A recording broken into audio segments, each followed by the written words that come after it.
Hey guys, it's Isla, and in this video we'll be taking a look at MARVO's M729W wireless gaming mouse. Thanks again to MARVO for sending me this mouse for review.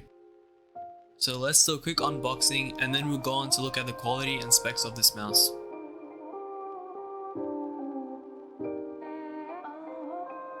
The back of the box pretty much sums up all the specs and requirements. Included within the box we have the user guide, a MARVO brand sticker, a 1.6mm detachable USB Type-C cable, and the wireless mouse itself. You also don't want to forget to remove the plastic sheets from the base of the mouse before using it. When looking at this visually, it has an ergonomic right-hand design with two slide buttons and a sniper button on the left side. This is a wireless mouse and can be used wired as well, but we'll talk about that in more detail in a minute. But as you saw in the unboxing, it comes included with a USB Type-C cable and a 2.4 GHz USB dongle that can be found under the mouse in this tiny slot. To charge the mouse, you connect the USB Type-C cable to the front, and you can still use the mouse while it is charging, so you wouldn't have to worry about running out of battery when gaming. Just simply plug in the Type-C cable and continue gaming.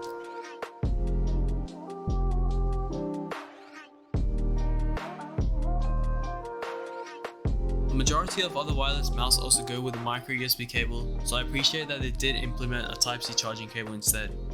Another thing to note on this mouse is that it can only be used wirelessly, so basically you would always need to have the USB dongle connected to your computer, and if you wish to use it while it's charging, the dongle still needs to be connected to the computer, so it would take up two USB ports when using it wired. This isn't really a negative thing for the mouse, I just thought it was kind of weird as it uses two ports instead while charging. So looking at the build quality, it's perfect for a right hand palm grip. Your fingers naturally rest on the ergonomic shape of the mouse. There is also a slight thumb rest on the left side. Although this isn't as apparent as some other gaming mice, it still does its job perfectly, especially with a slight curve on the right side. The scroll wheel on this mouse is also pretty decent, and it has a nice rubberized texture to it. Another thing I'd point out is that there is no rubber grip on the sides of the mouse, and it may be a letdown for some people. However, I didn't find any issues with this when gaming. Since this is a right hand mouse, you get the two slide buttons and the sniper button on the left side. I would say the placement of these buttons are perfect and are easily within the reach of the thumb. There is also no software for this mouse, so you're unable to program the buttons. The DPI button is located below the scroll wheel, and it cycles between 6 stages of DPI between 800 and 4800. I did find the DPI button to be a bit too far away from my point finger, so I would have preferred if it was right below the scroll wheel instead. At the bottom of the mouse, you'll find the power button as well as the 2.4 GHz USB dongle. This mouse also has 5 mouse feet at the bottom which glide smoothly across the mouse pad. So getting into the quick specs of this mouse weighs in at 107 grams, which isn't the lightest, but it's still pretty decent for a wireless mouse. It uses an optical sensor that goes up to 4800 dpi with a polling rate up to 500 Hz. MARVO also claims the switches to have a rating of 10 million clicks. I'll do a quick sound test of the M729W right now.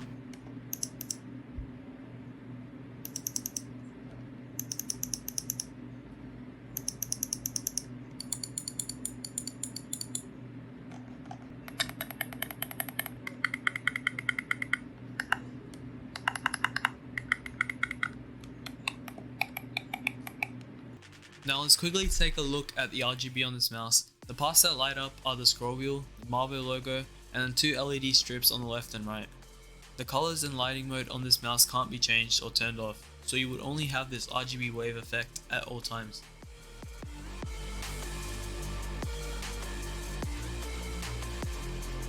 So for my final thoughts, the M729W is a decent wireless gaming mouse with reasonable features and a matte black finish. I really like the ergonomic right hand design with slide buttons and a DPI button that cycles between different stages. Although not having rubberized sides, I still personally think that it has good grip while gaming. I also have no complaints at all with the input lag and delay. I think it's perfectly beyond that. The only limitations that I would say this mouse has is that there is no software to program the buttons or the RGB lighting. Anyways guys, thanks for watching. I hope you did enjoy this video. I will leave a link for this mouse in the description below for you to check out. Let me know if you have any questions in the comments, and feel free to like and subscribe to my channel if you're new, and I'll see you in my next video.